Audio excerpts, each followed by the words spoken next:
Sama ang bayan! Laban! Sama ang bayan!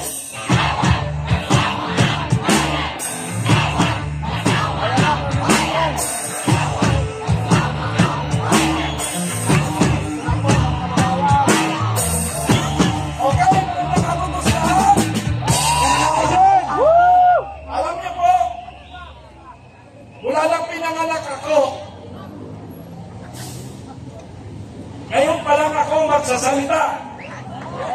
Yes! Laban sa gobyerno. Laban sa abusado.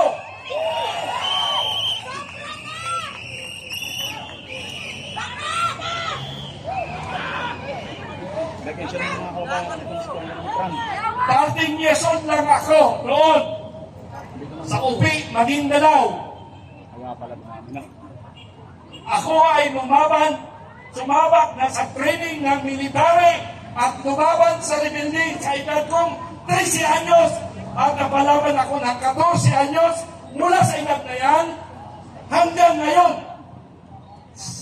Sa araw na ngayon, ako ay sumusunod sa lahat ng alituntunin ng ating batas sa batas ng Pilipinas. Pero ngayon, hindi ko na makakayanan. Marcos resign! Marcos resign!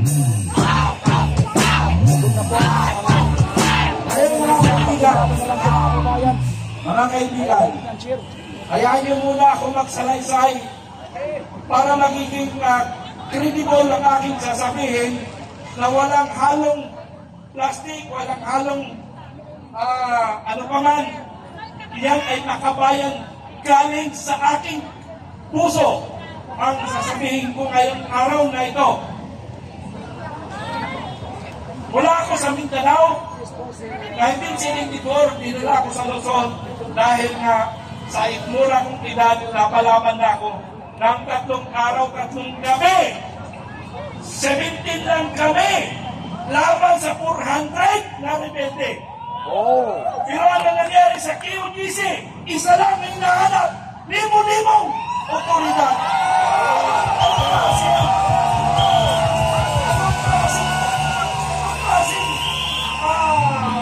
Sundalo nga ng pulis, biruin mo, isa lang ang kalaban mo, isa lang ang hinahanap mo. Kasi ako nga, 17 lang kami, ang kalaban namin 400, nakaya namin yon. Dito isa lang hindi nakikita dahil ibang nakikita. Ano nakikita? Ano ba nakikita? Marami po, mga kaibigan, mula nung ako'y nag-aral, sa totoo lang po, bibigyan ko ng background. Medyo silent lang muna tayo. Dumating ako sa Luzon, nag-aaral ako, pinag-aaral ako ng sundalo. After my 18 years old, naging sundalo na ako. Nag-aaral ako, na-assign ako ng Special Forces at saka Scout Regiment. Hindi ako nakapag-aral. Sumunod ako sa ating mahal na Pangulo, Ferdinand Marcos Sr. Utang na loob ko yun. Nakapag-aral ako ng Kuloya at naging official ako 1991.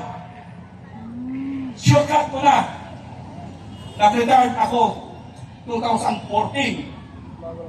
Sinuportahan natin ang ating kababayan, si Pangulong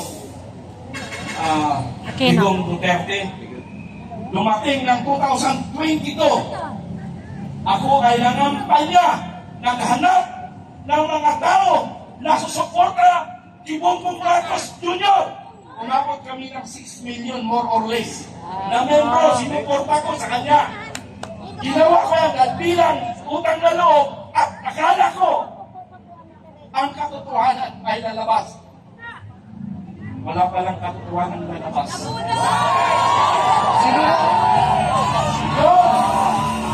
Hindi ko natanggap yung 6 million na membro ko. Hindi ko natatanggap yung sinasabi lang na budol. Pero ba, I consider that budol work na after 2 years, ito na ngayon. Nabudol ka talaga. 6 milyon na wala. Naghirap yung aking mga tao. Ako ang pinagmumura. Dahil ako ang nag-convince sa kanila sa pagbabago. Wala palang pagbabago makikita tayo ngayon. Abuso ang nangyayari sa ating bayan.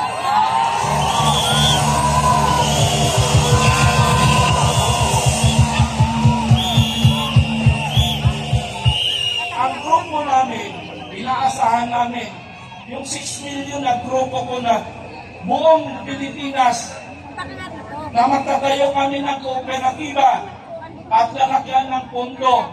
Ang iba nagsanla ng bahay. Ang iba kung ano bang ginawa ng utang.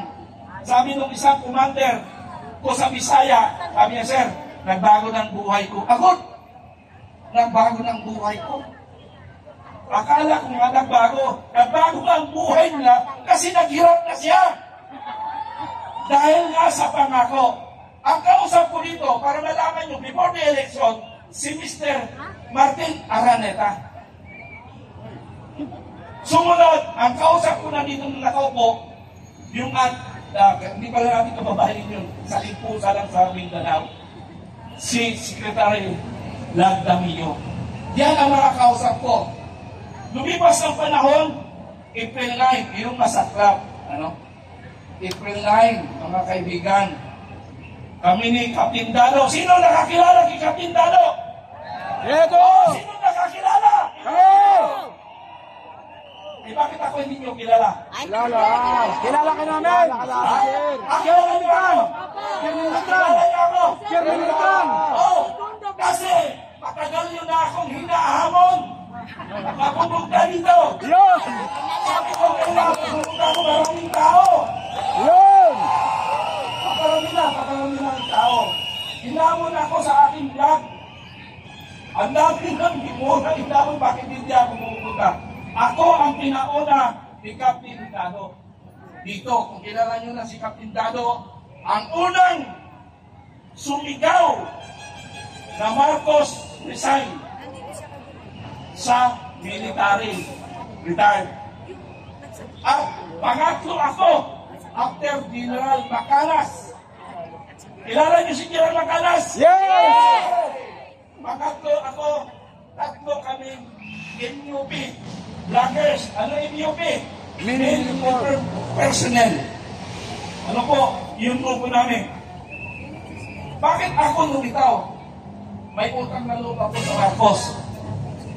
Kaya ako nagsalita sa harapan ng Pilipino dahil hindi ko na nakatayanan ang nangyayari sa Davao.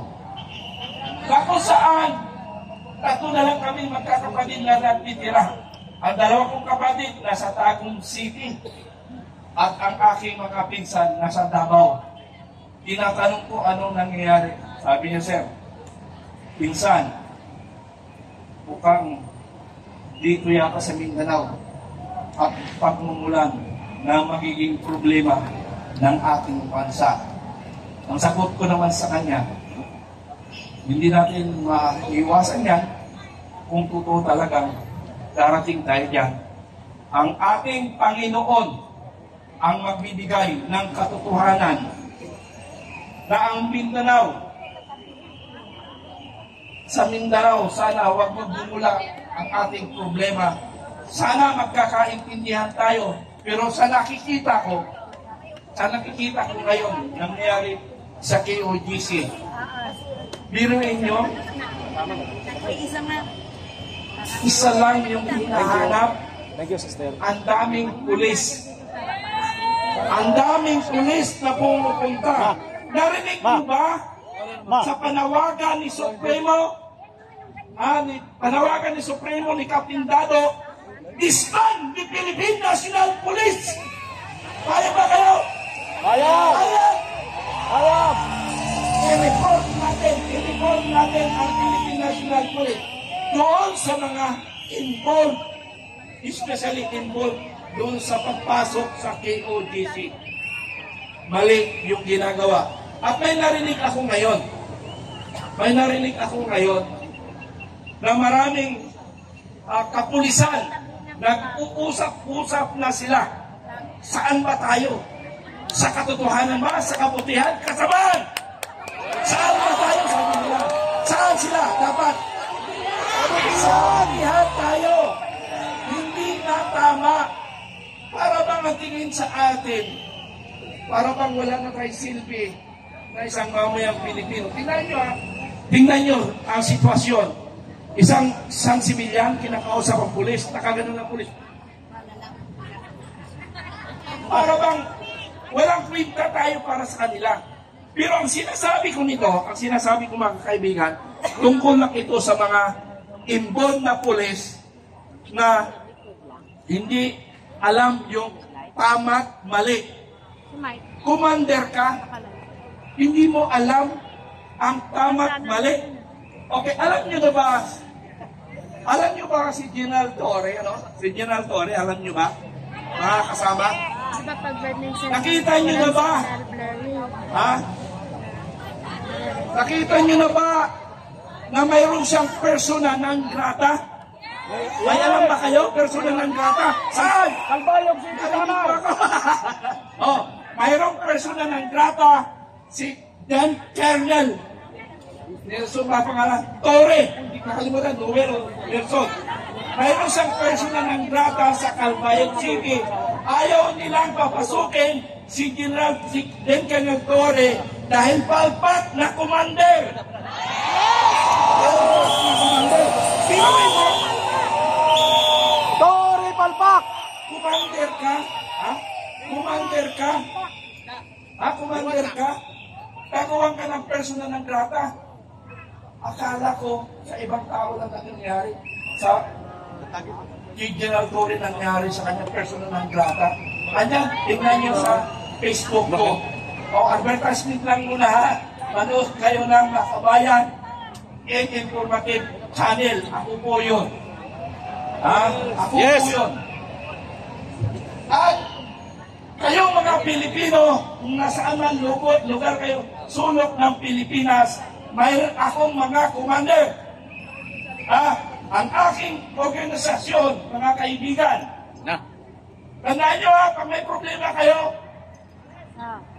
ang aking organisasyon, mayroon akong regional commander, fill up ko na yung regional commander, mayroon akong provincial commander, sa city municipal, medyo nasa 40% pa lang kami, mayroon rin kami mga barangay commander. Wow. So lahat ng sulok ng Pilipinas, mayroon akong mga miyembro na Pilipino guerrilla forces. Bakit saan yan? Bakit anong purpose ko yan? Ang purpose ko kasi, nalaman nyo naman, ang West Philippine Sea, nagkagulo. Baka sakaling pumutok ang gera. Ano ang ginagawa ng ating mga congressman, senador o gobyerno? Anong inaatupag nila? Alam niyo ba kung anong inaatupag nila? Ha? Anong ginagawa? Senate inquiry? Congress inquiry? Hearing dito, hearing Pag dito. nagtatanong sila ng korupsyon, akala mo ang didino nila! Puro sila magnanakaw! Magnanakaw! Magnanakaw! Magnanakaw!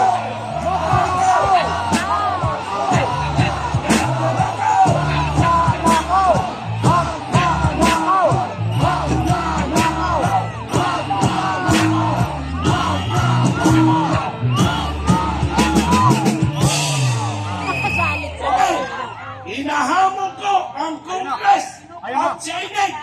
Ipakulong niyo ako. Ala, ayan na, hamon na. Ito ang sinasabi ko.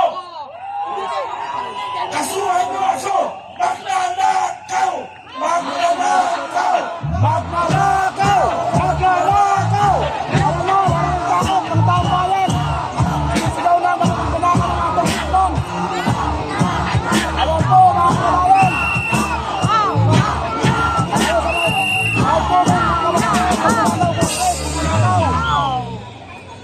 Ang gusto ko lang kasi mangyari mga kababayan ko, kung mag-iimbestiga kayo o magkaroon kayo ng Congress hearing o Congress inquiry, Senate inquiry, sana mayroon naman kayong personality may kredibilidad kayo mag-imbestiga sana. Yes po, siya yung... Wala namang kredibilidad sila. SOP number 10. Ano ba yung SOP number 10? Resolution number 10. Ano yun? Wala silang kuha inspection certification lang. Liquidation by certification. Liquidation by certification lang sila. Yes po, Ha? resibo. So, ibig sabihin, wala silang kredibilidad magsalita para mag-imbestiga sa korupsyon dahil sila magnanakaw! Tama! Magnanakaw! Magnanakaw! Magnanakaw!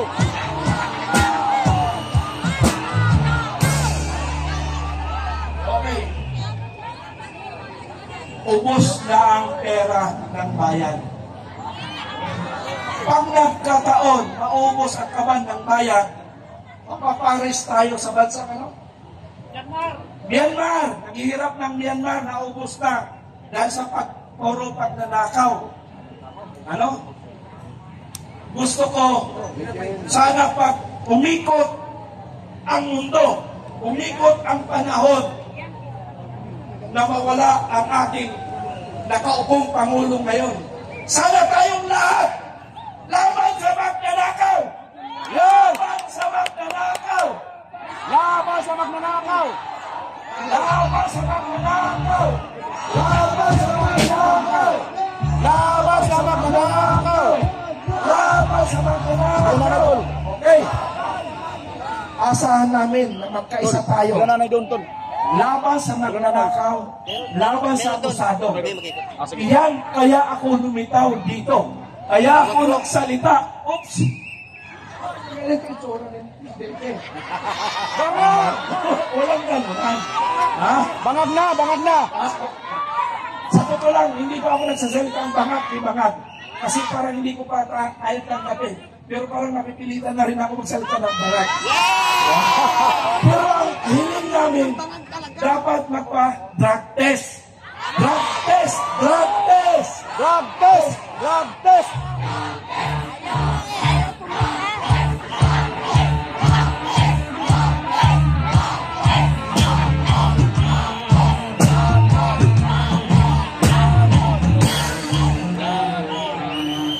Hiling natin yun para malaman natin kung talagang huminto na siya sa pagdodroga. Kaya dapat mag-drug test yan. Ano? Mga kababayan ko, sana umikot man ang ating mundo, bago ang ating Pangulo, sana sama-sama tayo laban sa korupsyon, laban sa abusadong Pilipino. Doon lang ako nag-i-stick sa laban korupsyon, laban abusado. Kaya ako nanindigan, kaya ako nagbuo ng Filipino Guerrilla Forces kung sakaling aatakihin tayo ng ibang bansa. Ang ating sundalo ay 150,000 lamang. Ang ang army ng China, according to intelligence information, nasa 1 million na sila dito sa aming bansa. Nasa 1 million na sila. Ang tanong lang natin ngayon, asan ang baril nila? Yung baril nila ang pinanamanan ng aking grupo. Lahat ng sulok ng Pilipinas na may mga inchik, may mga pugo, mayroon na ako nakatutok. Dahil ang gobyerno natin, hindi nila tinututukan yun. Dahil wala silang kikitain kung papakialaman nila ang pugo. Yung pag-iimbestiga ng pugo ay pakitang tao lamang yun. Moro-moro. Pakitang tao lang. Pakitang tao. Pakitang tao lang. Pakitang tao. Pakitang tao. Go.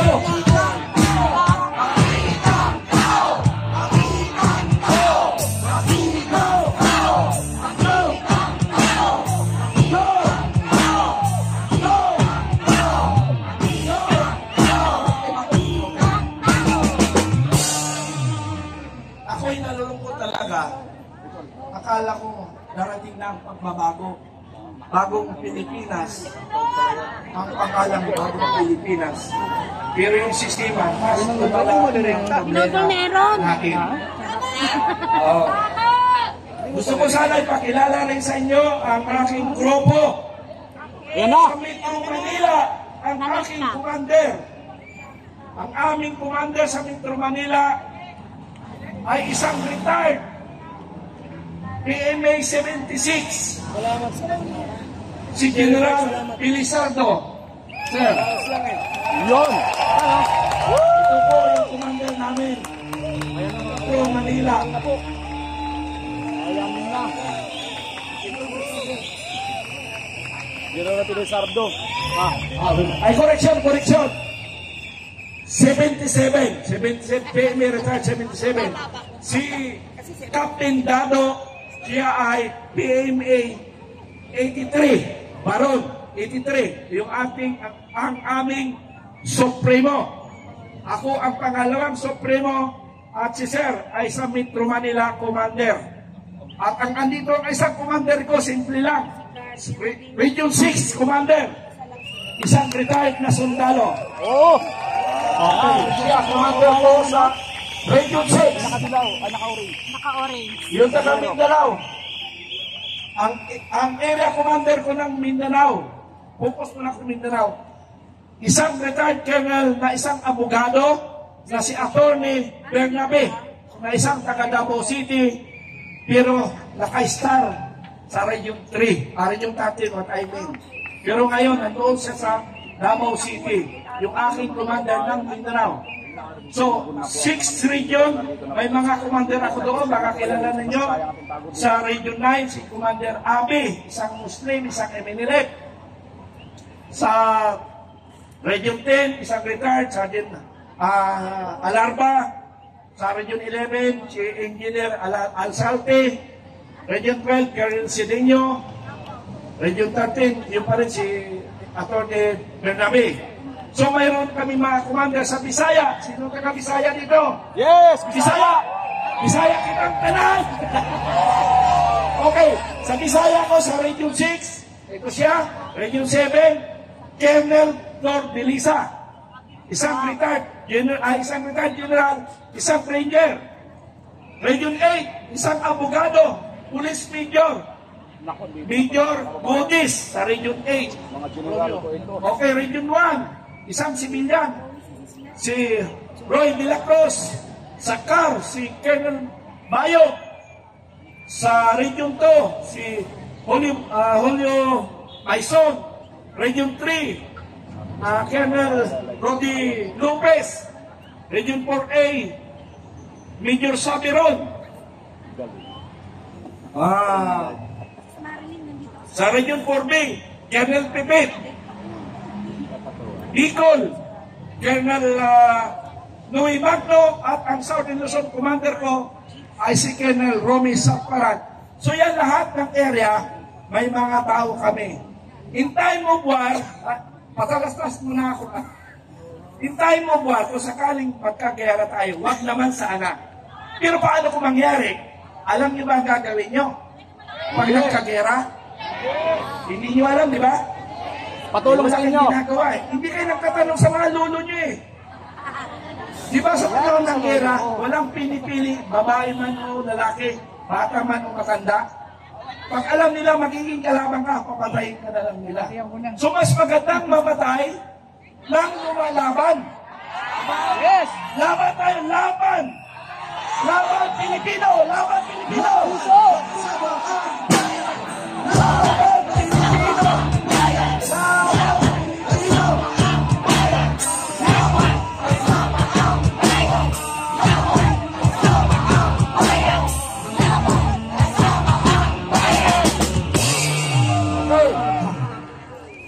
So ganon.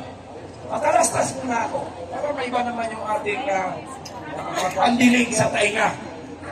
May iba pandinig sa tainga. Paghahandaan lang natin ito mga kaibigan. Kung sakali pumutok ang gera, ang ating sundalo, wala pang utos ang presidente. Pero marami na mga foreigners, allied forces. Ilan na yung allied forces na rito sa loob ng Pilipinas? More or less 40,000. Ang dami na nila. Anong gagawin nila sa Pilipinas? Allied forces. Pag sinabing allied forces, hindi lang Amerikano. May Hapon, may ibang mga bansa, Australia. Nandito sila sa Pilipinas. Sabi nga ng mga expert, proxy war ang Pilipinas. Proxy. Tayo naging basihan para magtira ang buong mundo. Tayo ang gagamitin nila. So yan yung problema natin kung sakaling pumutok ang gera sa Pilipinas. So anong gagawin natin kung sakaling pumutok? Hindi nyo alam ang gagawin. So, ang gagawin nyo lang mga kababayan kong Pilipino sa lahat sa sulok pa ng Pilipinas, ang FDF. Bawat sulok ng Pilipinas. Bawat sulok ng Pilipinas, mayroon tayo commander. Doon lang tayo pupunta sa mga commander. Ano ba ang gagawin natin? Tinuruan na namin sila paano ang gagawin ninyo. Ganun lang. Ayaw natin ng gera. Paano kung nangyari? Hindi nyo nga alam. Wala kayong kaalaman. Salamat tayo sa mga kababayan natin na may alam sa gera. Yung walang alam. Yung walang alam. So ganito, may isip ko lang kwento, Sa mga barangay, magbuo na kayo ng mga grupo nyo. Isang pamilya, magkamag-anak, 10 kayo, 10, grupo-grupo. Tapos may nilitaw na commander ng Filipino Guerrilla Forces, FGF. Doon kayo lumapit sa kanila kasi may instruction na kami sa kanila. Ano ang gagawin? Ang gagawin lang natin, bantayan ang ating pamilya, babantayan lang natin ang barangay. Yun ang mission natin. Family in barangay. Once pinoprotektahan natin ang barangay, buong Pilipinas tayo na protektahan natin. Bakit? Yung armed forces, 4 na deployment lang yan sila. 4 na grupo. Kung 4 na grupo, ibig sabihin, hindi kayo masasakop na mababantayan. Di ba? For example, isang grupo Mindanao, isang grupo Bisaya, 2 grupo sa Luzon. Paano na yung mga nasa barangay? Pero, oras ng tutukan, hindi ko sinasabi na mangyayari, pero alert lang tayo. Pag pumutok ang gera, umalis na kayo ng Metro Manila. Umalis na kayo ng Metro Manila. Doon tayo makita-kita sa Sierra Madre. Kasi maraming pagkain doon. Dito wala kayong makakain.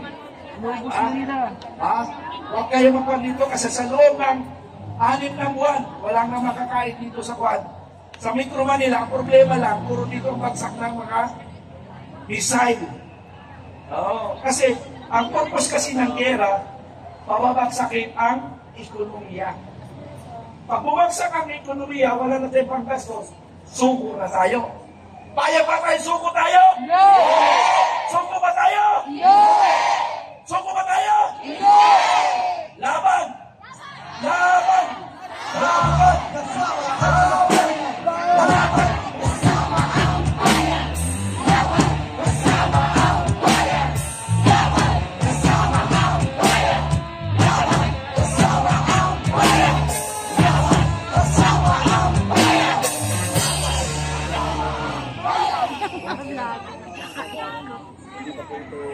Okay.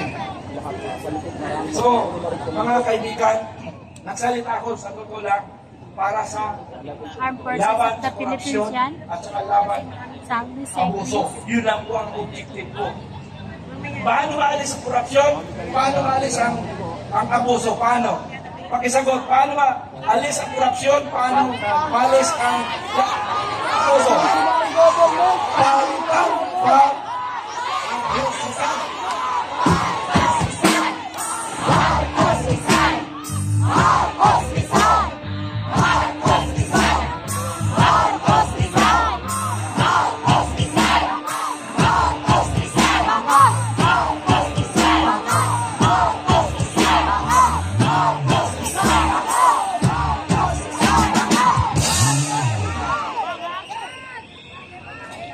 sasamantalahin ko ang oras na ito.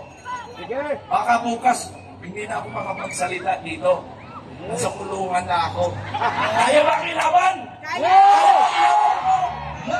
Kasama ang bayan! Laban! Kasama ang bayan! Laban! Kasama ang bayan! Laban! Kasama ang bayan! Laban! Kasama ang bayan!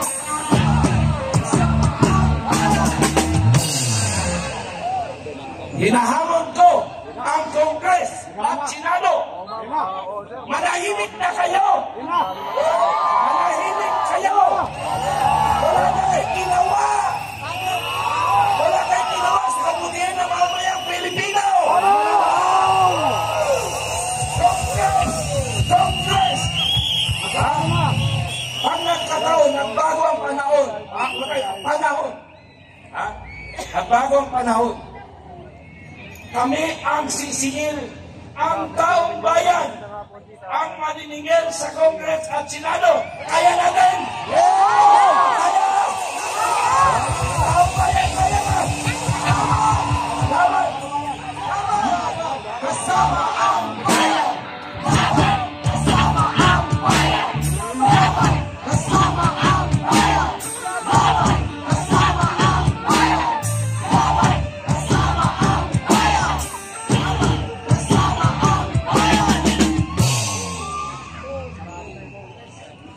Congress, Senate, gumawa naman kayo ng tama. Ano? Gumawa naman kayo ng tama. Yung ikabubuti ng sabayan ng Pilipino. Akala nyo kayo na pinakamagaling sa mundo. Ha? Akala nyo nakaupo na kayo dyan. Kayo na ang magagaling. Magkasubukan tayo. Tandaan ninyo, Congress and Senate. Tandaan nyo. Ha? May panahon para sa inyo. Ang taong bayan, manlingin sa inyo. Wala na kayong ginawa para sa bayan. Wala! Ano ang ginawa ni Speaker Romualdez? Ha? Alam niyo mga kaibigan, kwento ko ito ha. Opinion ko po ito. Opinion ko sa isang Speaker of the House. Opinion ko na isa kong kababayan. Kababayan ko po kasi ang parents ko ay taga Leyte. Harong Leyte. Pero ako'y taga Mindanao. Pinanganak ako ng Mindanao. Si Speaker Romualdez, tumatagal, pinag-aralan ko. Magaling siya. Magaling siya magpuso ng tao. Magaling magpuso ng tao. Puso. Alam niyo bakit? Alam niyo bakit? Alam niyo bakit? Bakit? Yung masa. I'm sorry sa mga makakaliwa. I'm sorry. Kalabog kayo dati ha. Magkakakampi na tayo ngayon. Okay. Alam niyo, yung masa at saka yung makakakaliwa, pinagbabayaran na para wala nang magsasalita dito sa Liwasang Bonifacio at saka sa Mindula. Napansin niyo ba yun? Napansin niyo ba? Mayroon bang mga leftist na nagrarally? Wala! May leftist ba na nagrarally? Mayroon naman yung nagbagong buhay na rito sa grupo natin. Because ang FDF, ang FDF po, nandito sa amin lahat ng Pilipino. Maka Marcos, maka Duterte, maka lahat, NPA, MNLF, MILF, Sultanate of Sulu, lahat na, nasa aming FDF. Nagsanib pwersa na kami. Nagsanib na pwersa kami. Nagsanib pwersa kami. Pwersa kami.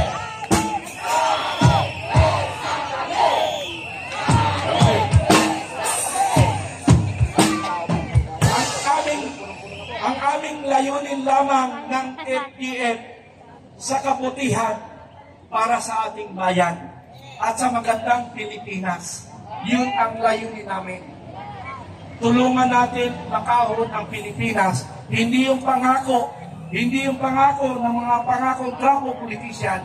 Hindi ganun. Kami ang susupil sa lahat ng mga demonyong mga nasa gobyerno na nanakaw.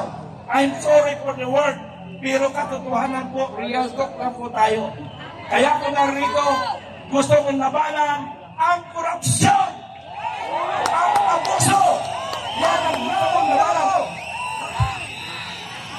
Kapalit